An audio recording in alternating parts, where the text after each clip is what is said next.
Be more grind, rise, shine through the struggle.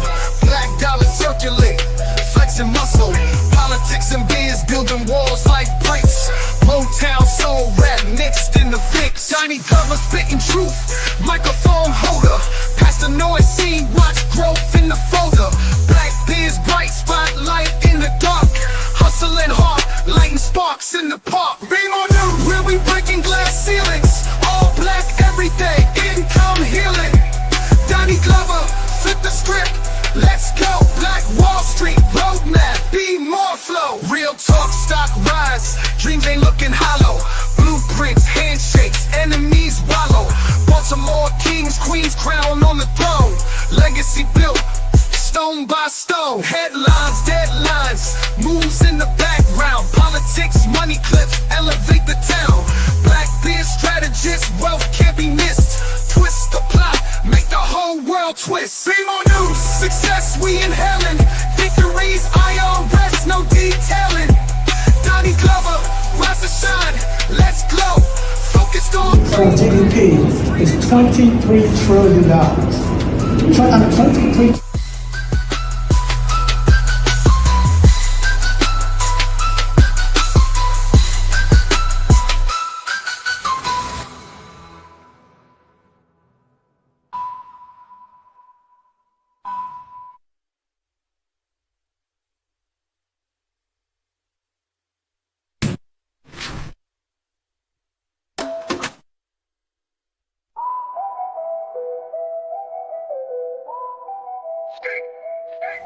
Be more grind, rise, shine through the struggle.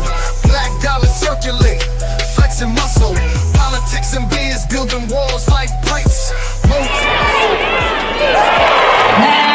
Spitting truth, microphone holder. Past the noise scene, watch growth in the Top of the morning to you. We have with us the therapist, Good morning. Mr. Moore. How are you, sir? I'm doing well. How are you doing this morning? I'm doing good, man. People need you. People need me. Yes. People need me. People need therapists in general. And in what way do people need me? Donald Trump got them going crazy. I would have to agree with that. There's some things going on in this country that do not appeal to every American. Some Americans are doing really well. A lot of us are suffering right now. So yes, therapy is needed, especially in the field of federal employees that have been laid off. I know I have a number of them that I see regularly that are trying to find new jobs and trying to figure things out. So, you know, our thoughts and prayers are with the federal workers. What do you tell them? Well, I'm not telling them anything that they don't already know. I am telling them that looking for a job is a job in itself, and it can be You frustrating. know what I tell them? What's that? Start your own damn business. That's a good idea.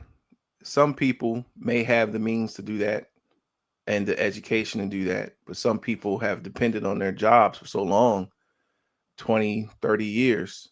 Some of these people have been working for the government, and all of a sudden it's taken away. Now, the good thing is some people have payments that are still coming in. They're still getting paid, but their future doesn't look that great because the payments are going to stop soon. And they're wondering, what am I going to do? I was looking forward to retirement. It's not happening now. So now I know with Governor Wes Moore, how he's opened up the state of Maryland to federal employees, trying to get jobs available for them. So that's a good initiative that has been started. So hopefully that will do something to make a dent in this. Have you ever counseled someone disaffected by the Keep Bridge collapse? I have not, but not directly, but I have dealt with that issue with people when it was, new. There were a lot of people concerned about it, and just sending up their thoughts and prayers to the families that were affected and the workers that lost their lives.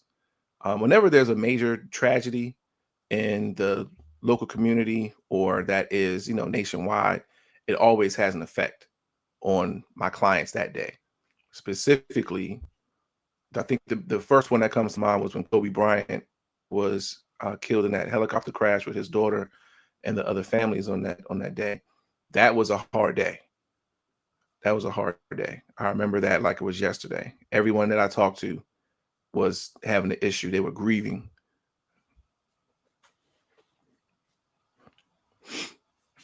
Did they grieve when Michael Jackson and Prince died? Well, I'm sure they did. I wasn't in therapy then. I wasn't a counselor then. I think Michael Jackson passed in 2009. I don't remember when Prince passed. But it was I remember when when former Mayor William Donald Schaefer got buried. I saw people trying to climb in the hearse. Yeah, big figures like that, iconic figures. It almost like we know them, personally, and then when they pass, it's devastating to us. So it definitely has an effect. Definitely has an effect. So let's see here. The big talk right now is this movie that's out, the Ryan Coogler movie, Sinners. Have you seen it yet? No, I've been too busy sifting through people's comments about Shannon Sharp. Ooh. Uncle Shannon. Are we gonna get into that right now? Uncle Shannon? Yeah, we here. So what's your take on him and his choice of extracurricular activities?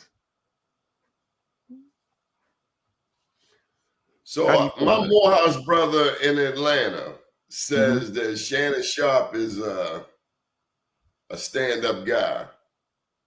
Okay. I could believe that. I could believe that. And so I texted him a clip of this latest news, and I had to sift through it. I tell you, social media is a distraction. It can be.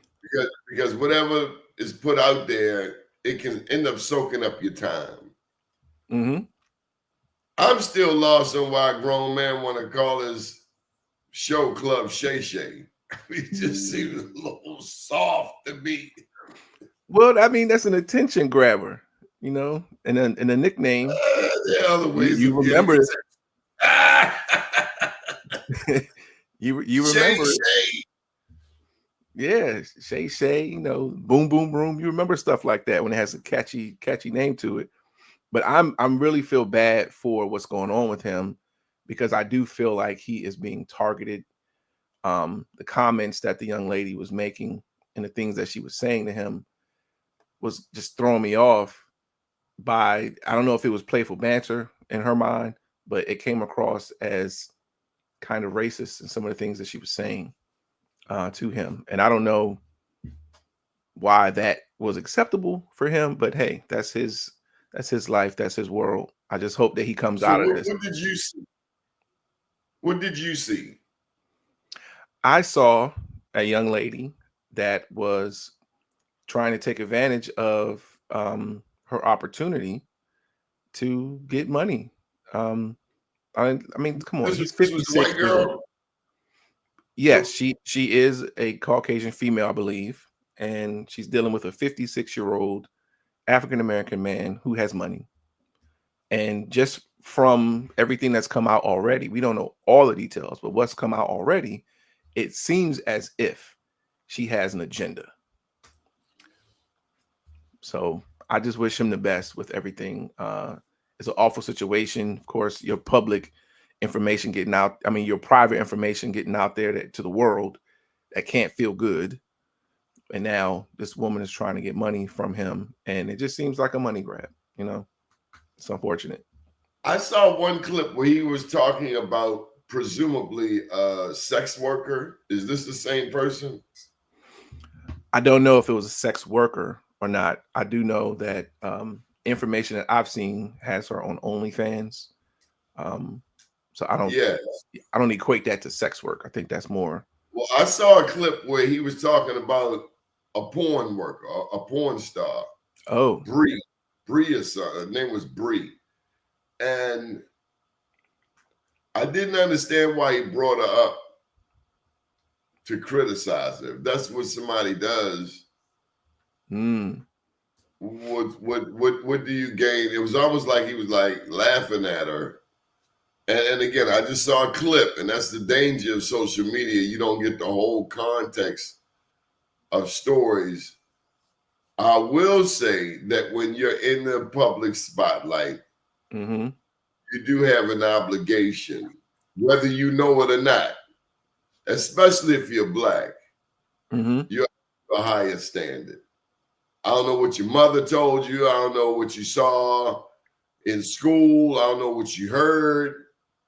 But I know that when you come on these airwaves, you have a responsibility. And you know, that's a great segue into this question of what is appropriate for social media and what is not. We live in an era, in a day and time.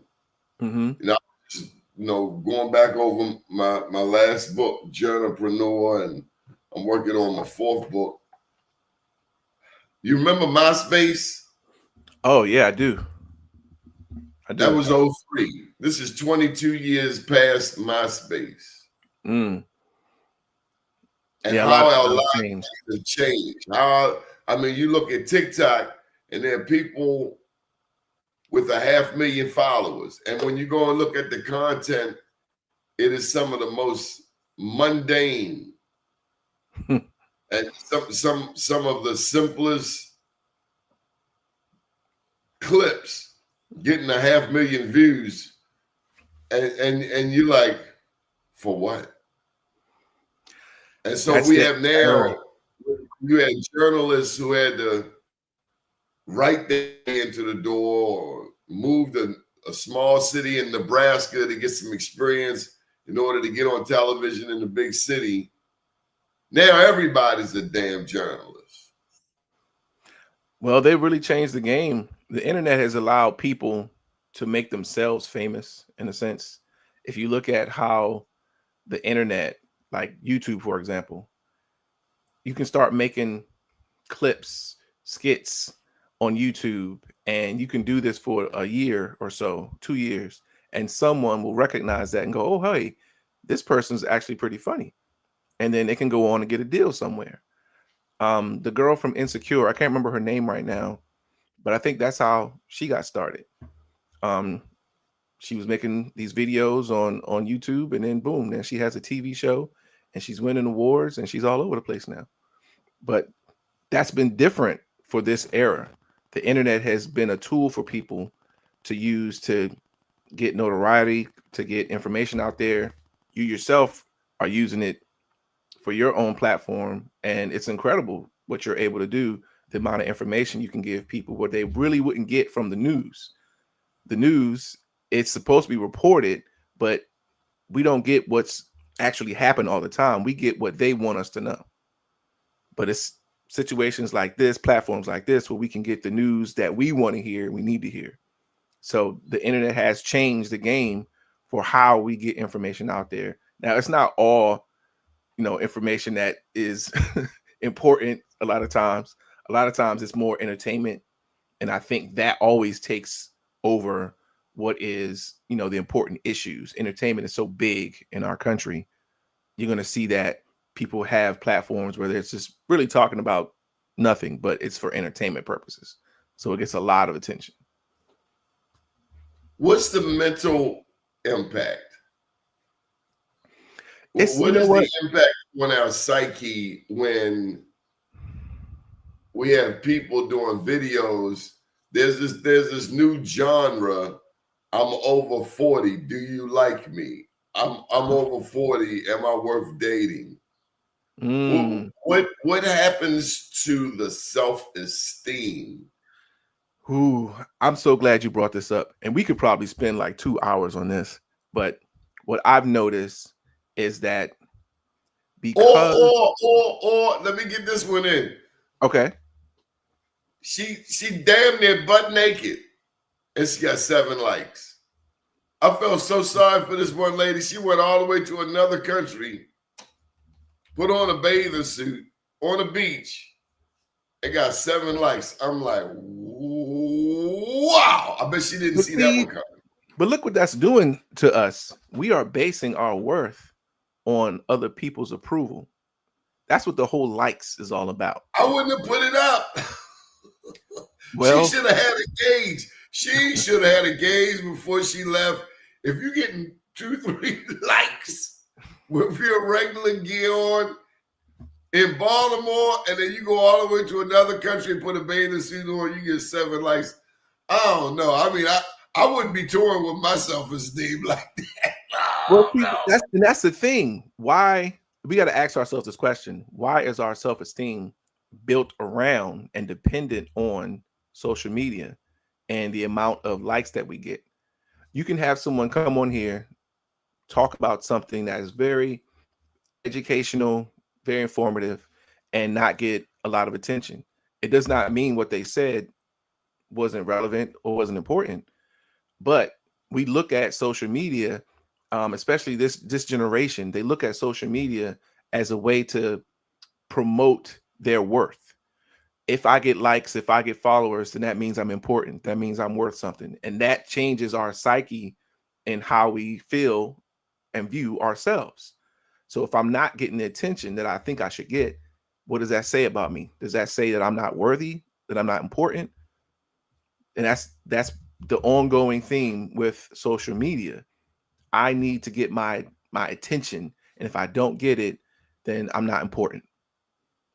And that's wonder just why not the kids real. are, and we wonder why our kids are impacted the way they are. But look, I'm gonna go back to the Shannon Sharp situation. Look how many people are invested in this based off of what happened. Now, back in the day or a few years ago, Shannon Sharp wasn't on TV. He wasn't really that popular. But now that he is, now that he's all over social media, when something like this happens, it takes a worldwide break in the news. Breaking news. Look what happened to Shannon Sharp. But the social media made him, not ESPN. So I asked this question: was it worth it? Oh, in my opinion, is it as a worth? person, Is it worth? No, Huh? I'm sorry. It's not worth it. It's not worth it. I think the relationships that we are in, they can make or break us, and we have to be very careful, especially people who are, in the limelight, who are famous. They have to be very careful who they date. And if you notice, a lot of famous people would only date famous people, and I used to wonder about that growing up. Like, man, they only date famous people. Now I see why. Because we both have something to lose here. We both got the same thing invested. We both got money. So when you look at that, now I see why they kind of stay in the same circle. When they step out of that circle, you're dealing with people who don't have that kind of notoriety and money. You put yourself at risk. And this is a situation where No, they treat each other cruddy too. they do, but what's the stakes though? Like, for example, if you have two famous They're both people, gonna be in the news. they'll be in the news, but I don't see too many famous people coming at the other for $50 million when they break up. Doesn't happen too often. We got our own money. So you're talking about people who have similar bank accounts. Yes. Shannon Sharp went on a rant. Kanye West. Look at the situation here. Kanye West and Kim Kardashian. When they were going their separate ways, it wasn't a big money grab. They both got their own money. They battling over the kids, but money ain't the issue. They good on their own. But it doesn't change the mental health issues that came out either. Oh, well, yeah, that's a whole nother story. That's a whole nother story. But I mean, you talk about the things we do for attention. and this man had his wife butt naked. Yeah. Okay, so let's get a little bit into Where I come from, that's a violation. I don't know about nobody else, but you don't put your woman on Front Street like that unless you're no, that's not healthy. you're tapped up here. Something is that's not going healthy. on. And that had nothing to do with her. That was all about him. We gotta be careful who we date. You know, if you're dating somebody that likes to exploit you, you got to get out of that thing. That's not a healthy relationship. I wouldn't want somebody doing that to my daughter. No, not at all. Doing that to my daughter, to any woman in my family. That's what No. you think of her. You put out there butt naked, and then what dude does that? Usually, it's like, girl, you know, cover yourself. Yeah, but let's go back to the self-esteem. That's a self-esteem issue. That's someone saying, well, for mostly for him, because he's the famous person. That's a self-esteem issue. If I can get the prettiest girl, if I can have the finest woman on my arm, what does that say about me? And if you notice, a lot of that happens in that world. I have to have the biggest and the brightest because it's a reflection on me. So if my girl is fine, then what does that say about me? And I think that's what it is. That's not what they say. That's not what they're saying in that area. That's not what they're saying. What are they saying? They're saying, boy, you crazy. Well, I won't speak to his level of. What would you say? You saw somebody out there butt naked with a raincoat on. That's your woman? I would think that there's something wrong. What about if when I met you down at the World Trade Center and you sitting next to your wife, or we sitting next to somebody else, they butt naked on the front row with a raincoat on? Like, miss, you're inappropriate. You gotta go. Definitely. And I would think there was something mentally going on. Definitely some mental health issues going on there. Absolutely. I don't think that they would be in their right mind because you're in a public place. Right. And so the danger is untrained people are putting images, videos, content out there without somebody fully thinking through the ramifications and effects of the content. Yeah, they don't think things through. Like this is a live feed right now. People can see this, and we really have to be careful with what we say, because any little thing in this culture now could get you shut down, canceled, have somebody coming for your neck. You got to be careful with what you say here, because you can offend somebody and not even really mean to do it. So you got to be careful with what you say. And then there's that. And then there's the super sensitive, you know, you look at some things that are egregious, that are in your face, but then you look at a quote unquote Karen calling the police on an African-American man in Central Park who's bird watching. Man, oh man. Right. And sometimes it's hard to even be careful, because it's like, even when we're careful, things can still happen. But when it comes to social media, just to stick to your point, social media, it can be your best friend or your worst enemy, and you have to know how to use it. I say try to give some grace and some mercy.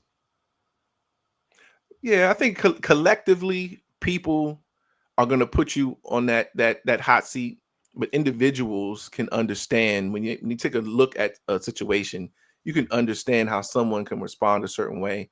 But you know, when it comes to the court of public opinion, it's hard out there. Try to be nice. Try to give grace and mercy, because we all need it. We do. We all have days that we say things like, yeah, I probably shouldn't have said that. Ooh, Yes, that comes up a lot in my sessions with people when they're dealing with family and friends, and specifically, well, especially coworkers. Coworkers can drive you nuts, and saying the wrong thing can ruin a relationship at work. And now you got to go into a hostile work environment, and you got to be careful. You got to be careful with what you say at work, because one wrong word and then that's it. So we do have to give some grace to people sometimes, and monitor what we say and how we feel, because we're reaction based sometimes at work. Something happens and then we react, but we got to react in a way that is safe for us, because it can cause us a lot of problems.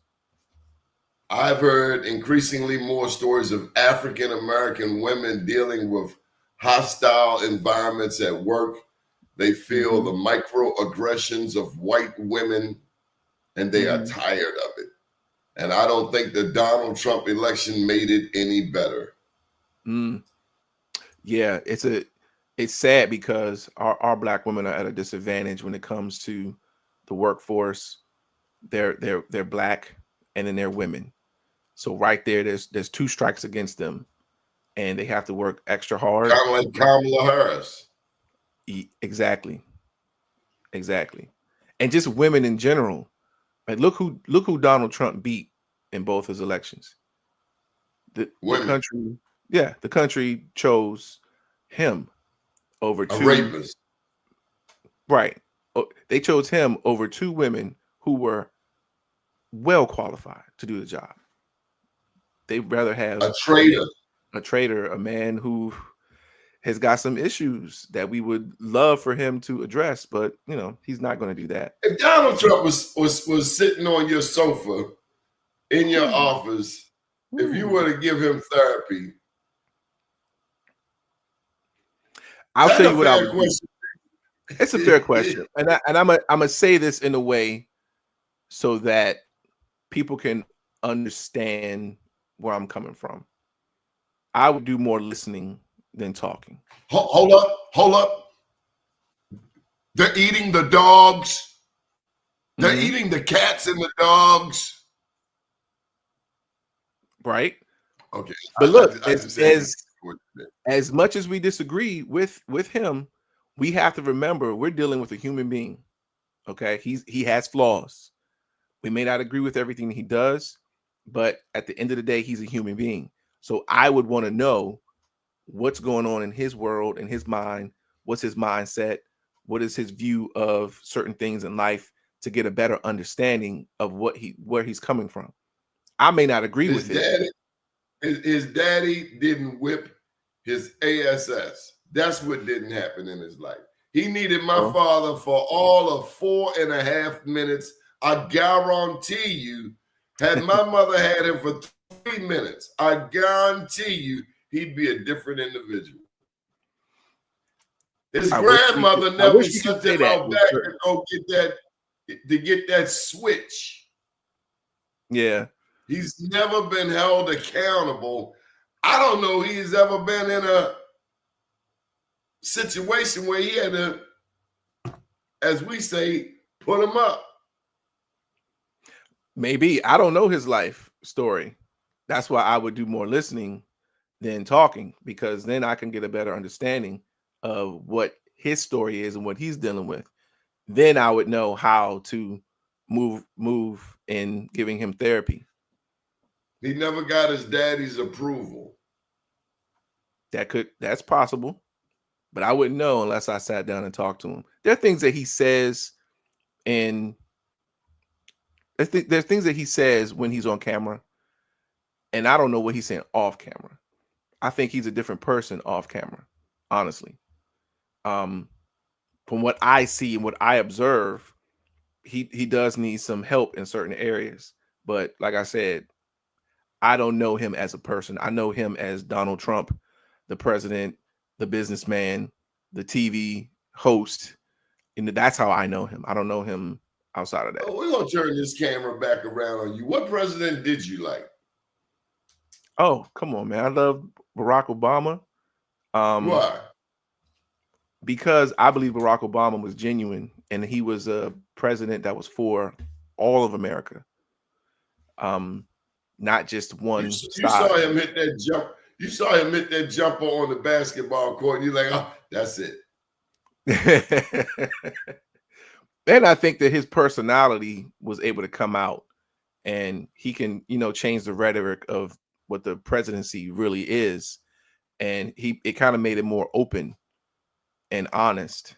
The things that he did for our entire country, it benefited the country. And I think that's the job of the president, not to benefit just one party or one side of the country. You're the president of the United States. Your job is to take care of everybody and do what's best for the nation.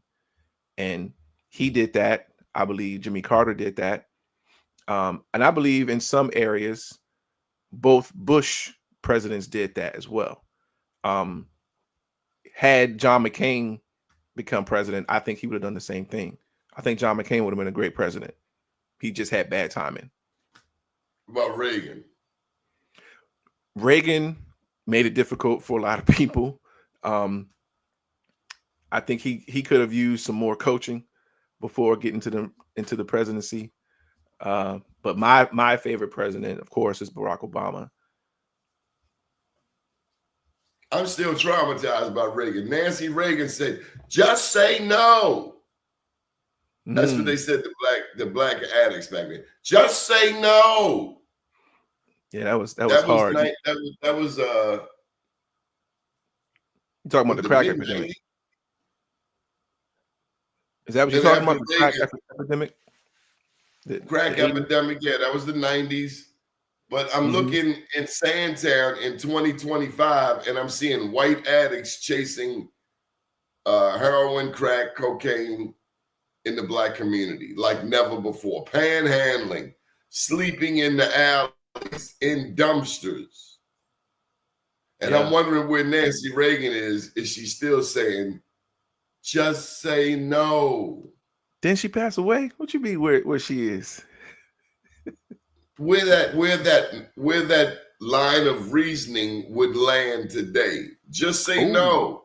Can I say that to the white addicts? Hey, just say no. But meanwhile, they're breaking into vacants across the street and they're causing a fire and about to burn the neighborhood down. And then some still have the audacity, even in addiction, to come off with the N-word. Excuse me, sir. You can't stay on that vacant house. You N-word. Yeah. In the black community. Drugs alter your reality. No, that ain't drugs. They were racist before they were a drug addict. Oh yeah, I'm not taking that away. If you're racist, you're racist. But drugs alter your reality. It makes you unable to regulate yourself. I mean, you make poor decisions. The just say no thing is just kind of too simple for our community to accept. It's like, okay, some people can just say no, but they've already said yes. So they're going to need some help to say no. Let's help these people say no. We got to give them treatment, medication, other options. So it's not just about saying no. What do you do after you said yes to the drugs and to that lifestyle? And I don't think it was coming from a place of empathy. It was coming from a place of sympathy. You can recognize there's a problem, but you're not doing anything to really help the problem. And that's what our communities need. Our communities need real help to these issues because it's an ongoing problem all over the country. Drugs is an ongoing problem. We have a big event coming up Sunday. I'd be remiss if I didn't tell you about it. I don't know if you'll be able to stop through. Are you familiar with the forum that we're having at Sharon Baptist Church on Sunday? No, I'm not aware of that. What's the event? Well, it's called Freddie Gray, The Aftermath. Oh, yeah. From 3 to 5 at Sharon Baptist Church, we'll be looking at, we'll be talking with some of the people who were involved, former police officer Chuck Lee, Bishop Lisa Weir, Her church, I remember, being a food drop location. We have Bishop Elliott from We Our Us, Reverend Corey Barnes from We Our Us. There'll be Senator Hayes in the room, and he'll talk about what he's been able to direct to North Avenue, West North Avenue.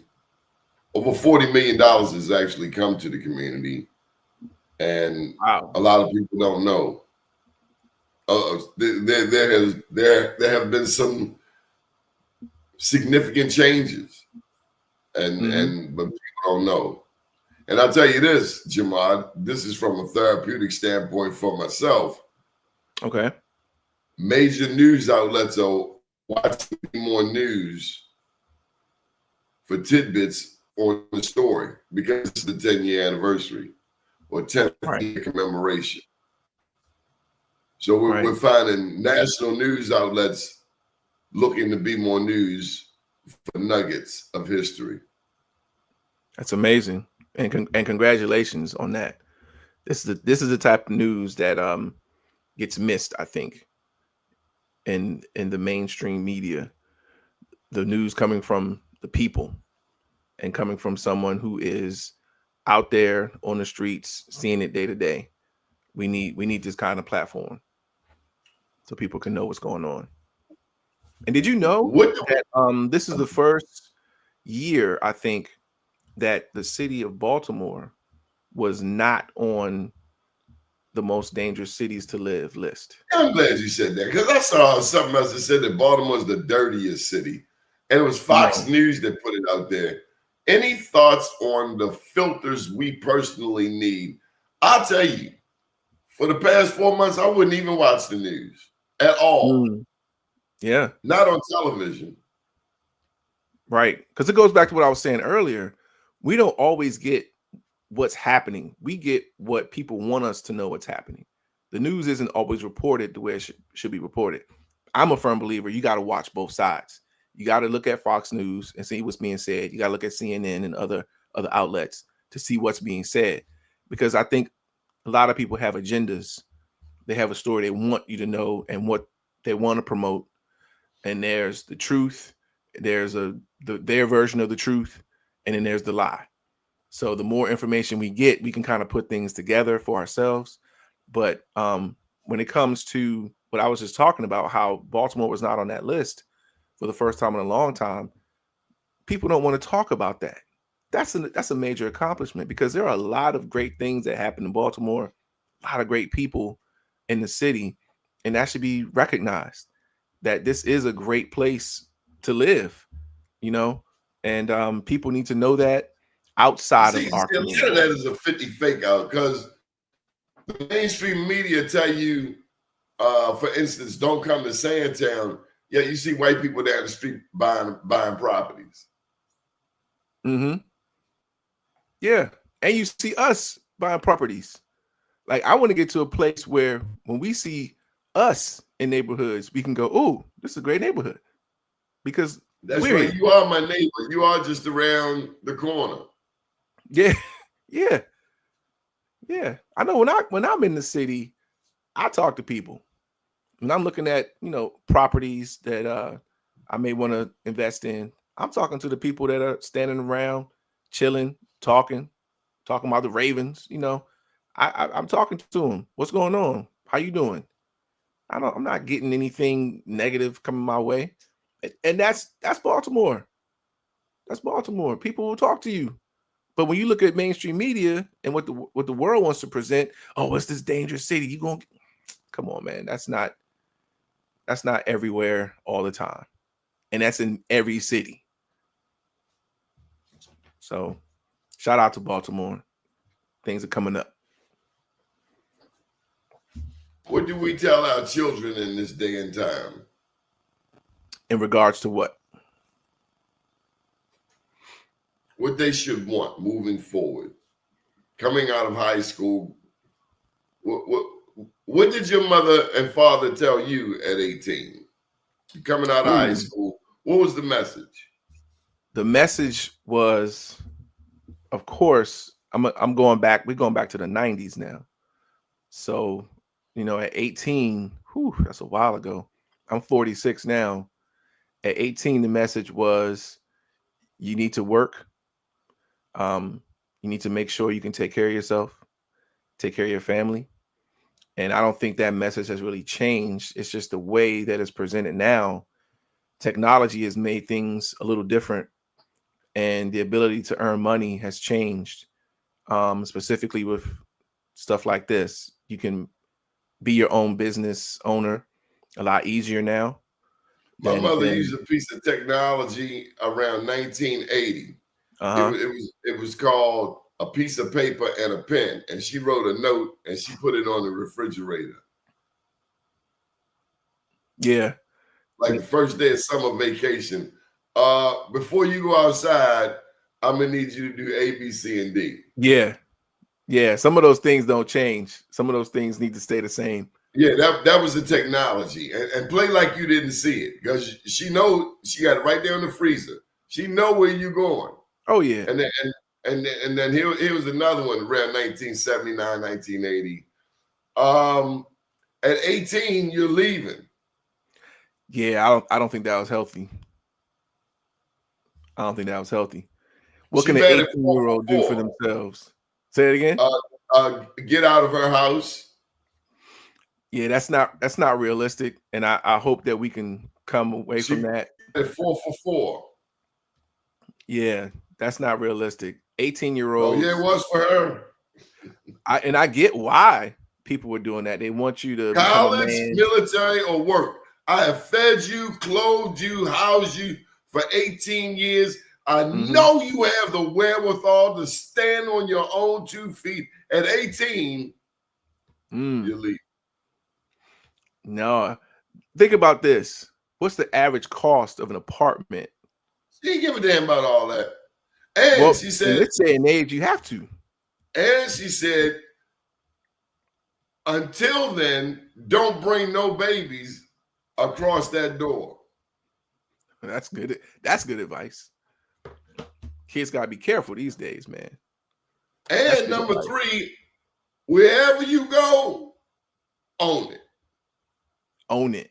Mm, that's also good advice. Now, how does an 18-year-old child who only has a high school education at the time, how do they do that today? I just told you, college, military, or work.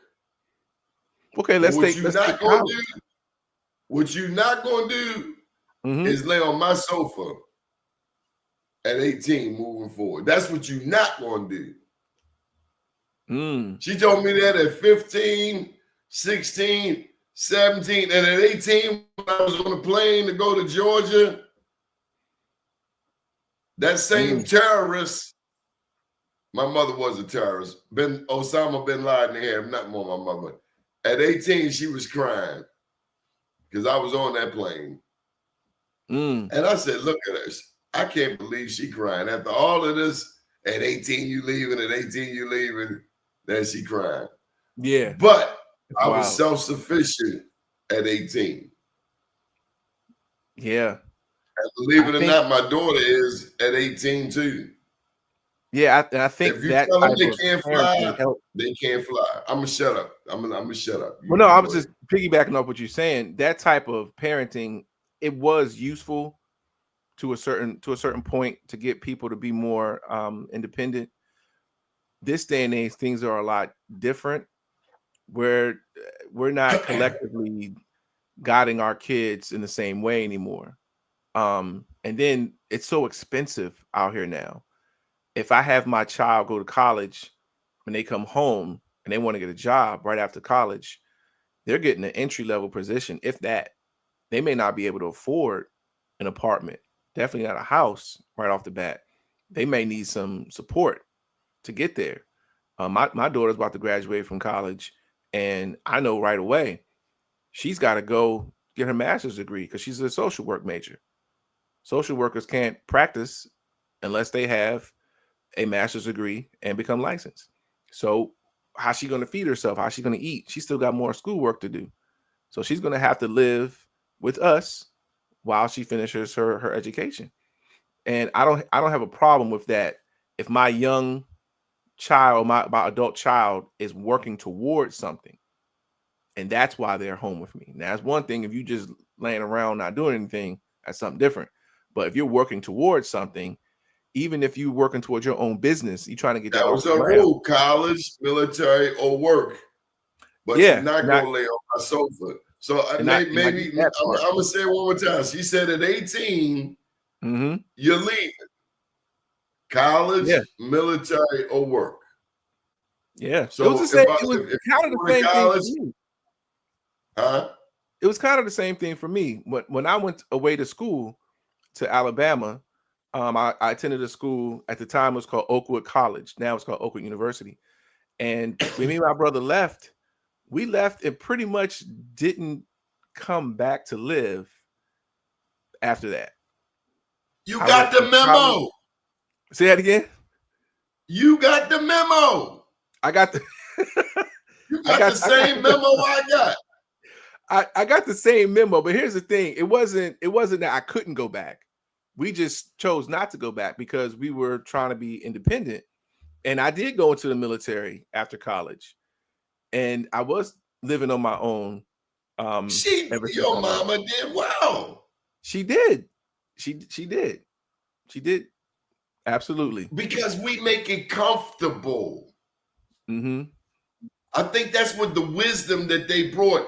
I'm not going to make you comfortable doing nothing. Yeah. We can't. Because we saw the effects of people who were comfortable doing nothing.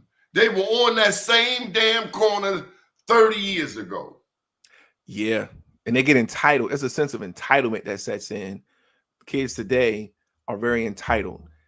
My parents have to do this for me at whatever age I am. You have to do this. It's like, whoa, wait a minute.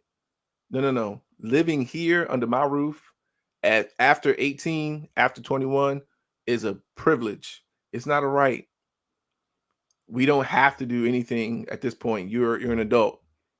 So you need to make sure you're working, doing something to move your life in the right direction. Here's something else. When I got my first job, might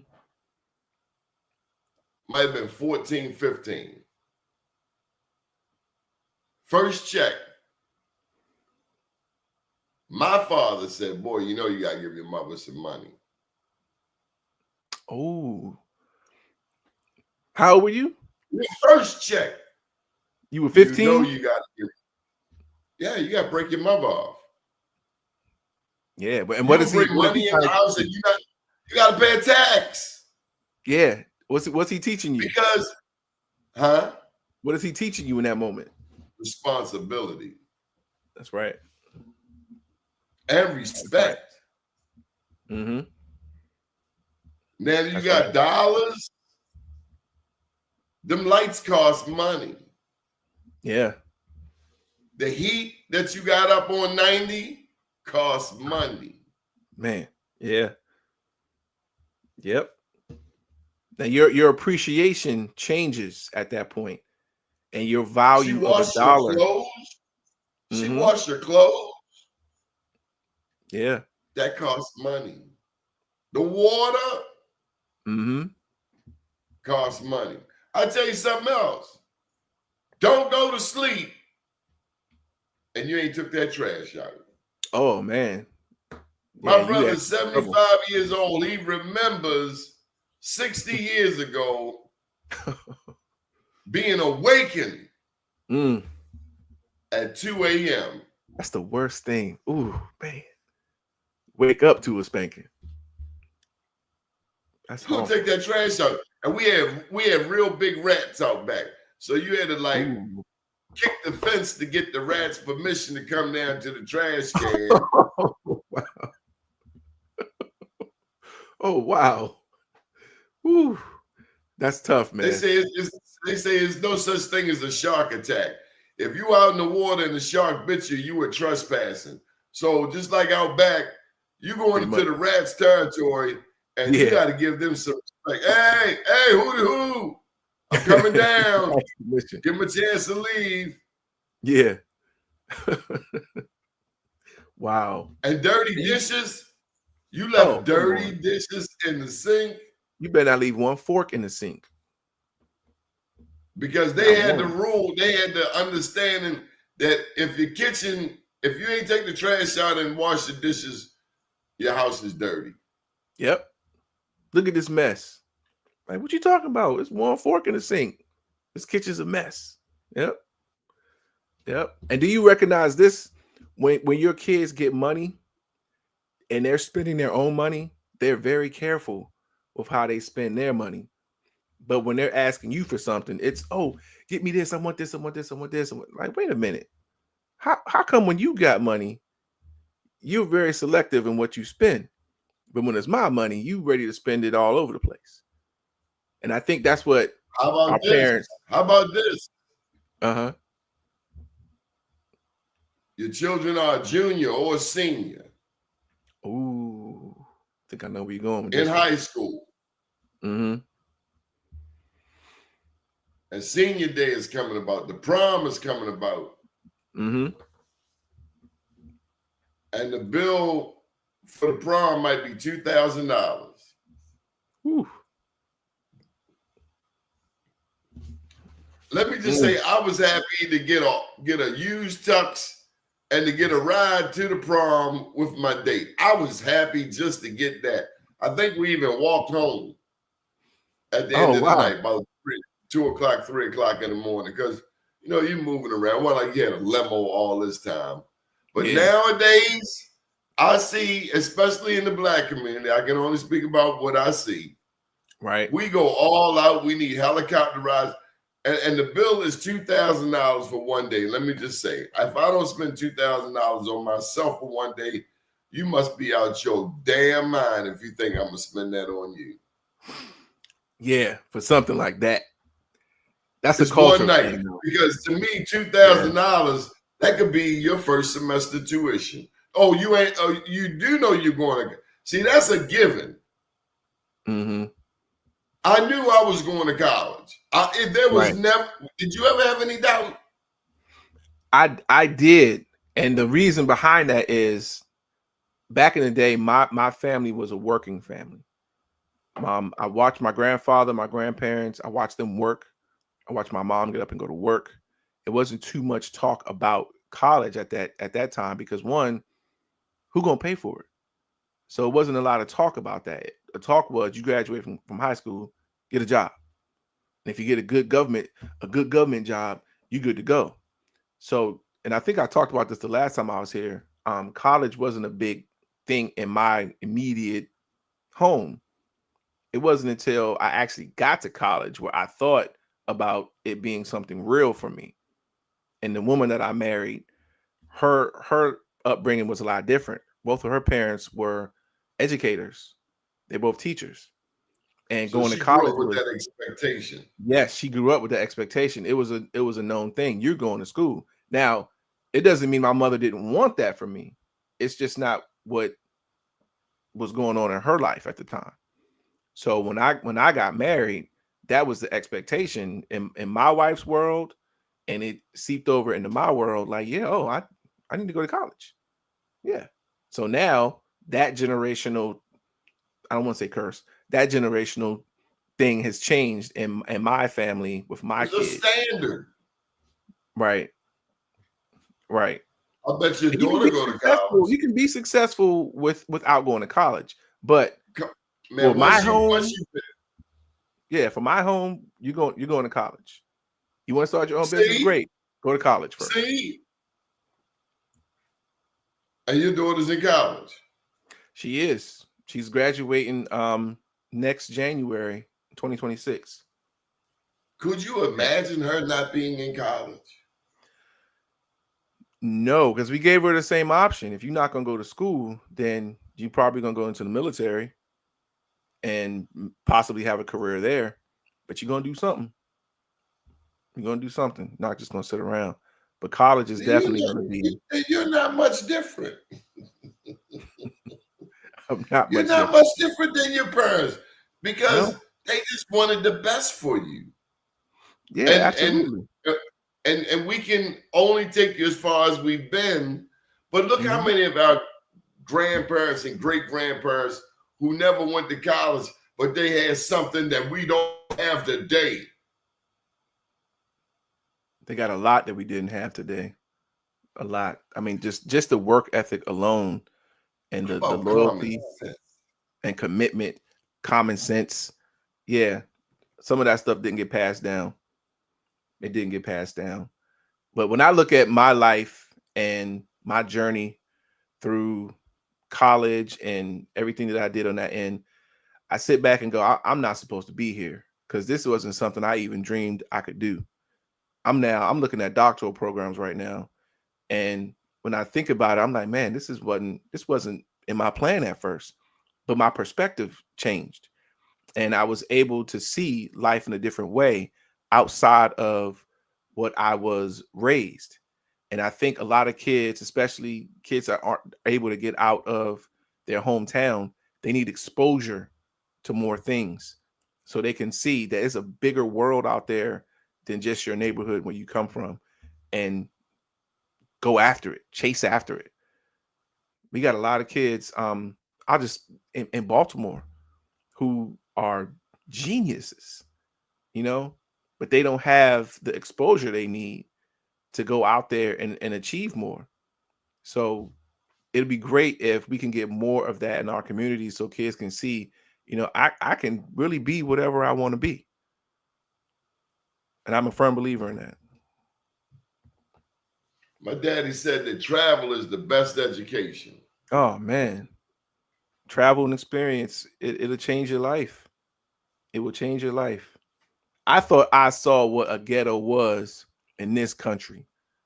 But when I got into the Navy and I went to these other countries, I saw what a real ghetto was.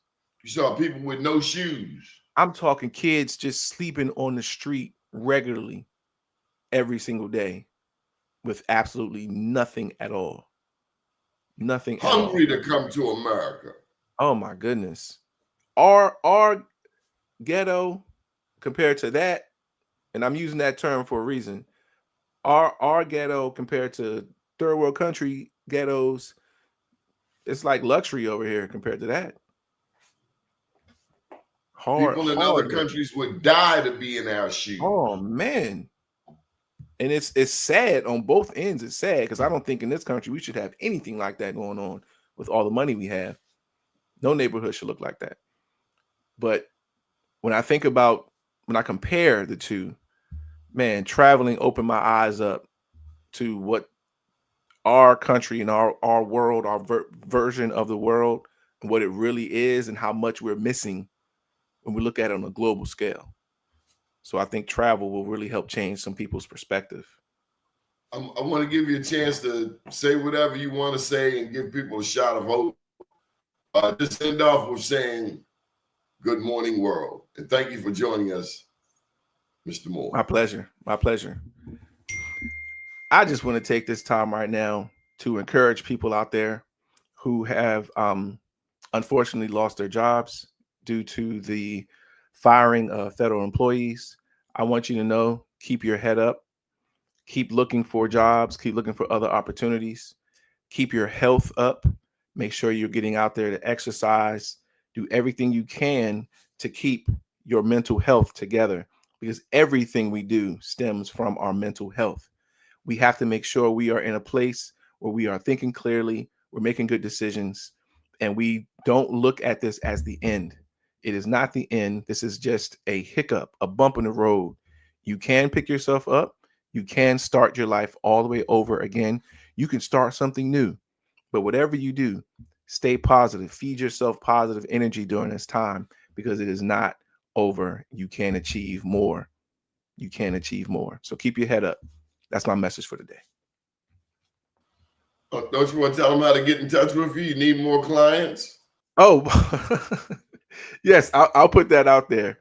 So our website is www.allthingsnewclinical.com. Once you go there, you will see the therapists that are available. You can click on my name or my partner's name, Dr. Damaris Crawl, who's available, and we are taking clients. We have a schedule that is full pretty much from day to day, but we will always look and see where we can fit people in, because there are people in need out here. And if we're not able to take you, we can definitely refer you out to someone who can help you out. That's it right there. allthingsnewclinical.com. Okay. Good morning, world. Yes, sir. Thank you for having me. Thank you, big brother.